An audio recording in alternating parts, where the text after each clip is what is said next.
नाटक में होला ज्ञान के बादल होला, राम हो नाटक में होला ज्ञान के बादल होला। आओ नाटक लेके आओ, आओ नाटक लेके आओ, आओ नाटक लेके आओ।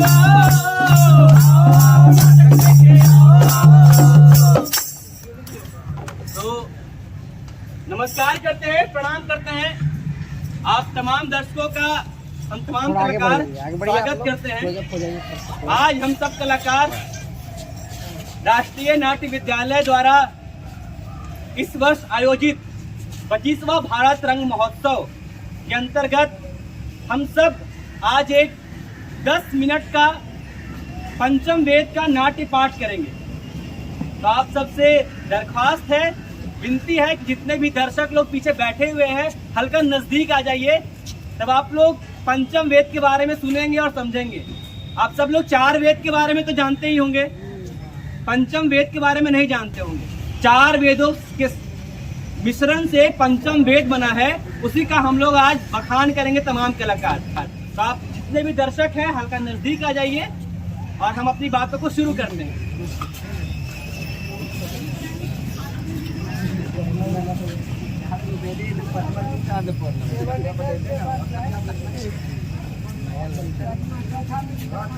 आ जाइए, नहीं तो सुनाई नहीं पड़ेगा आपको।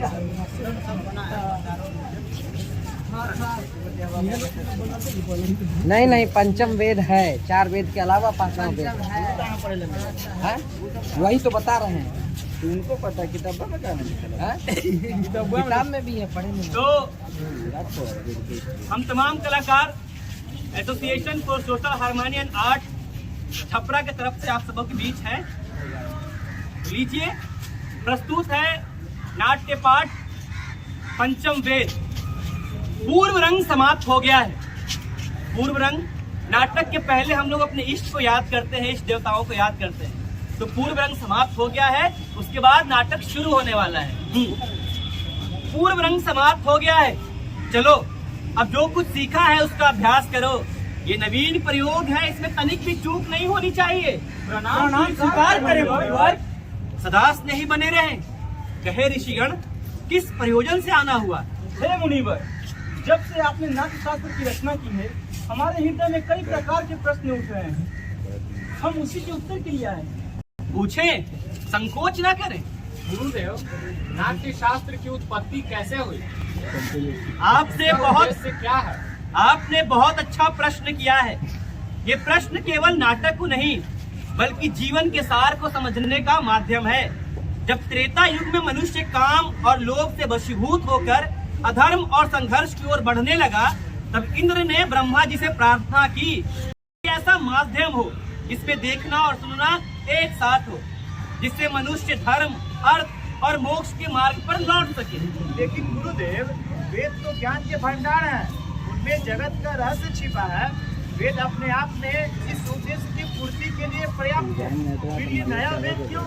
इसलिए कि वो समस्त जन के लिए सुलभ हो, सामान्य जन को नाटक के माध्यम से शिक्षा के मार्ग पर, धर्म के मार्ग पर ले जाया जा सके। इसी मंगल उद्देश्य के साथ ब्रह्मा जी ने चारों वेदों के तत्वों को मिलाकर नाट्य वेद की रचना की है। चारों वेदों के तत्व वे क्या है गुरुदेव? आंगिकम भुवनम यस्य वाचिकम सर्ववांगमयम आहार्यम चंद्र तारादि तन्नुम सात्विकम शिवम। नाटक में जो पाठ सुन रहे थे आप लोग, ब्रह्मा जी ने इसे ऋग्वेद से लिया है। इस सुंदर गान का आधार सामवेद है। यजुर्वेद से अभिनय और अथर्ववेद से रस लिया गया है। चारों वेदों के अंगों को लेकर नाट्य शास्त्र की उत्पत्ति की गई है। तो क्या नाटक केवल देवताओं के लिए बनाया गया है? नहीं, यही प्रश्न दानवों ने ब्रह्मा जी के सामने रखा था। तब ब्रह्मा जी ने उत्तर दिया कि नाट्य शास्त्र तो सबके लिए है। ये देवताओं, दानवों और मनुष्य के समस्त शुभ अशुभ कर्मों को दिखलाने वाला है। नाटक तो दुख से, थकावट से तथा शोक से पीड़ित लोगों को आराम देने वाला होता है। इसमें तो सारे रस हैं, भावों, शास्त्रों, शिल्पों का और कार्यों का समावेश है। ऐसा कोई ज्ञान नहीं, ऐसा कोई कार्य नहीं जो नाट्य में ना दिखे। अद्भुत! समस्त सृष्टि का समावेश, लौकिक और अलौकिक भी, बहुधर्मी, सारे प्राणियों के भावों की प्रतिनिधि कला। हाँ ऋषिगण, नाट्य को सभी कलाओं का उद्गम कह सकते हैं, या फिर कह सकते हैं सभी कलाओं का संगम। नाट्य कला इतनी जरूरी है जितना जीवित रहने के लिए सांस लेना। फिर हमारा समाज इसे गंभीरता से क्यों नहीं लेता? कला कर्म को अनावश्यक क्यों समझा जाता है? हम तो कलाकार हैं, नीति के नियंता नहीं। कला कर्म करना हमारा धर्म है। हमारे विषय में, हमारी कला के विषय में तो नीति नियंताओं को विचार करना होगा, प्रयोग के साधन और अवसर उपलब्ध कराने होंगे। नाटक केवल कला नहीं है, ये समाज का दर्पण है। ये मानवता को सत्य के मार्ग पर ले जाने का साधन है। रंगमंच जाति, धर्म, भौगोलिक सीमाओं से परे जाकर समग्रता में मानवीयता की बात करता है।